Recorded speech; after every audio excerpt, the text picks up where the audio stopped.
Greetings, human zombie sheep. Vincent K. Evil here, and tonight I have a delightfully delicious tale of suffering and sorrow that will leave you with a wonderfully thrilling sense of impending doom. But don't worry, there will be plenty of solace in knowing that I am in charge. The story I am about to reveal to you is about a time when I took a vacation to have some well-deserved rest and relaxation. But don't get too comfortable, because where this small black cat walks the earth, chaos is sure to follow.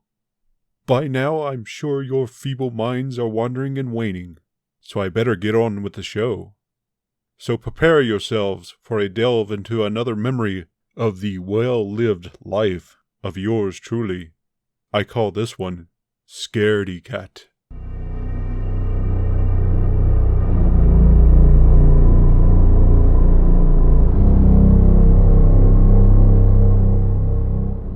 In a secluded, dense forest, there sits a lonely cabin. This cabin was out of the ordinary in that it was fortified with boarded windows and various crude barriers about the yard. Within this cabin, there is a young man sitting by the fire with his small black cat in a chair nearby. There is an old radio on the mantel playing relaxing music. We can't let our guard down, Hunter. Those things could surround us in our sleep. Yeah, you're right. We should just rest while we have the chance. Just then, the music was interrupted by an emergency broadcast. This is an emergency broadcast of the utmost importance. The invading forces have been seen moving east towards the Back Creek riverbed. We will keep you updated as we receive new information, and as always, we will have to keep those updates brief, so our position is not triangulated. Did you hear that, Hunter? That's only a few miles away from here. With much haste, the man gathered a rifle and sidearm, while scrambling for ammo, as well as a few grenades. They'll be on us by morning for sure. The man positioned himself at a window and fed his rifle muzzle through a small hole in the boards. Watch my back, Hunter. The man steadied himself and waited. And waited. Hours passed without a sound. Even the normal ambient sounds of the night were silent. Only the sound of the man's own breathing could be heard. Just as the man's conviction started to wane, an eerie yellow glow could be seen peering from the corner of the clearing. This is it, Hunter. It's us or them. The glow grew brighter, and a yellow, smoky mist seemed to follow it. A single humanoid wearing a dark robe could now be seen, casually walking towards the cabin. Don't let them fool you, Hunter. They could look like us. The figure was now standing only a few feet from the window the man was positioned at.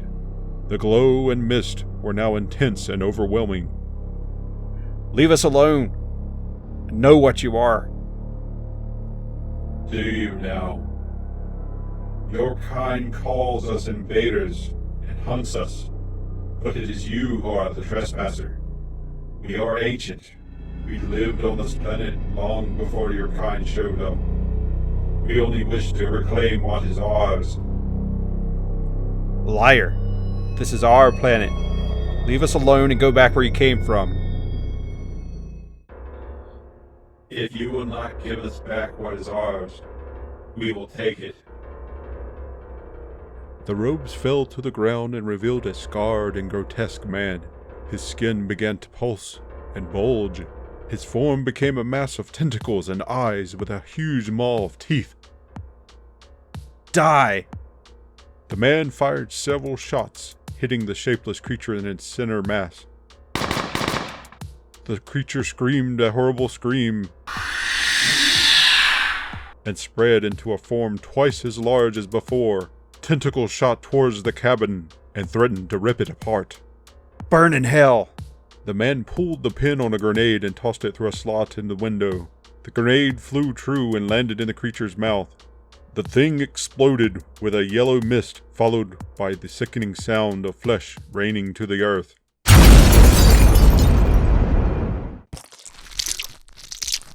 Be ready, Hunter. There might be more. The small black cat was asleep on a pillow, purring. How can you sleep through this? The mist and the glow subsided and were gone as quickly as they formed. The smell of ammonia was all that remained. I think we're good for now. They may be regrouping, though. The man watched through the night and eventually fell asleep at his post. He was awakened in the morning to a coarse tongue licking his cheek. Oh, I must have dozed off. Looks like we made it through the night, Hunter. This just in. Signs of the invading creatures have subsided. They were last seen fading into the mist just east of the Black Creek. Be advised, the creatures could be waiting in ambush. Be vigilant, be safe, and most of all, be afraid. Ho ho. Well, Hunter, we should gather our supplies and see what we have left. Yeah, you're right. We're going to have to go out and find more. We best go before it gets dark again. The man gathered his rifle and a rucksack. He made his way to the door with his small black cat close behind him. Cautiously, the two crept their way through the forest. The silence was deafening. Not a single bird or squirrel stirred in the light of the day. It could be anywhere, Hunter. Stay close. Just as the man's imagination was beginning to overtake his sanity, they came across a small, run-down house. There was an eerie yellow glow surrounding the structure that seemed to respond to their presence. I bet that house has some supplies. Be ready. I don't like the looks of this place. Just as the two were within a few yards of the porch, two robed figures walked out and greeted them. "Give us what is ours, and we will spare you. We are many. If you stand against us, you will fail. Drop your weapon and come with us. We have so many things to show you." Forget it. This is our planet. As the man rejected their bargain, both figures began to writhe and twist into inhuman shapes. The man quickly took cover behind a nearby pickup truck. He fired his rifle at both targets. Yellow mist showered the doorway of the house as the shapeless beings became huge masses of tentacles and eyes. Okay, Hunter, it's them or us. You remember your training. I'll cover you. The man pulled a hand grenade from his hip pouch. While bending down to the cat's level, he placed the pin of the grenade near the mouth of the cat, and he quickly bit down on it. Without hesitation, the cat bolted around the corner of the truck, while the man continued firing his rifle at the horrors. In a matter of seconds, the cat returned, spitting the pin of the grenade out at the feet of the man. Good job, Hunter.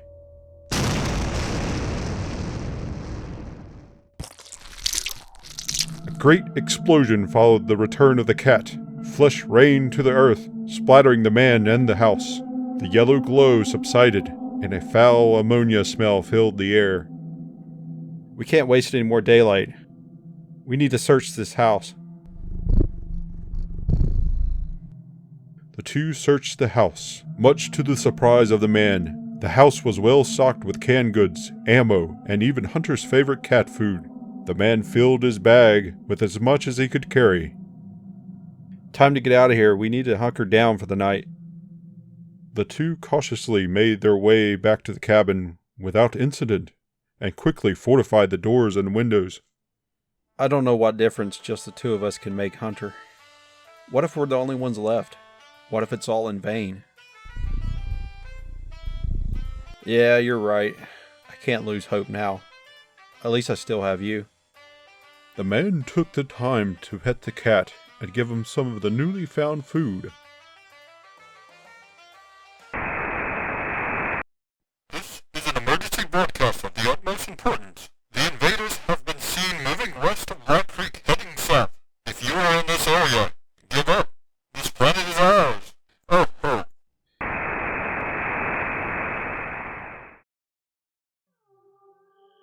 What? Did you hear that?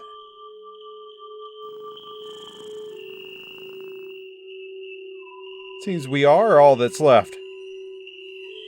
The man quickly gathered all his ammo, grenades, and guns. We won't go down without a fight. The man positioned himself at the window, peering out of the separated boards. The sun disappeared soon after, as darkness crept all around the cabin. This is it. This is how it ends.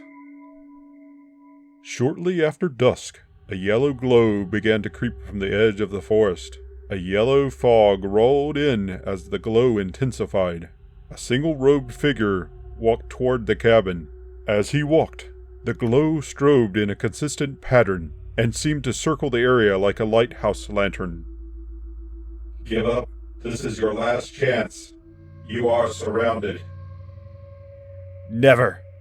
The man fired his rifle at the figure, missing his form. The thing shifted out of the man's line of sight with a great speed. A monstrous scream was heard as tentacles shot in all directions.